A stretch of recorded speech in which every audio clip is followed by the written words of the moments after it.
நாடு முழுவதும் 2 நாட்கள் மதுபான விற்பனைக்கு தடை. எதிர்வரும் சிங்கள மற்றும் தமிழ் புத்தாண்டு கொண்டாட்டங்களை முன்னிட்டு நாடு முழுவதும் 2 நாட்கள் மதுபான சாலைகளை மூட நடவடிக்கை எடுக்கப்பட்டுள்ளது. அதன்படி ஏப்ரல் 13 மற்றும் 14 ஆகிய திகதிகளில் நாடு முழுவதும் உள்ள அனைத்து மதுபான சாலைகளையும் மூட முடிவு செய்யப்பட்டுள்ளதாக கலால் வரி ஆணையாளர் நாயகம் எம்பி என். ஏ. பெமரத்ன அறிவித்துள்ளார். மதுபானம் விற்பனை அரசாங்கத்தின் ஒப்புதலுடன் செயல்படுத்தப்படும் இந்த உத்தரவின்படி மதுபானம் விற்பனை செய்ய உரிமம் பெற்ற அனைத்து இடங்களும் 2 நாட்களும் மூடப்பட வேண்டும் என அறிவிக்கப்பட்டுள்ளது.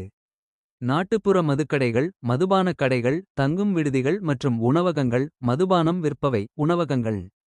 உரிமம் பெற்ற எவரேனும் இந்த உத்தரவை மீறி புத்தாண்டு நாட்களில் மதுபானம் விற்றால் அவர்கள் மீது கலால் வரிச் சட்டத்தின் கீழ் கடுமையான நடவடிக்கை எடுக்கப்படும் என்று ஆணையாளர் நாயகம் மேலும் தெரிவித்துள்ளார். மேலும் உடனுக்குடன் எங்களது செய்திகளை தெரிந்து கொள்ள எங்களது சேனலை ஃபாலோ செய்து கொள்ளவும்.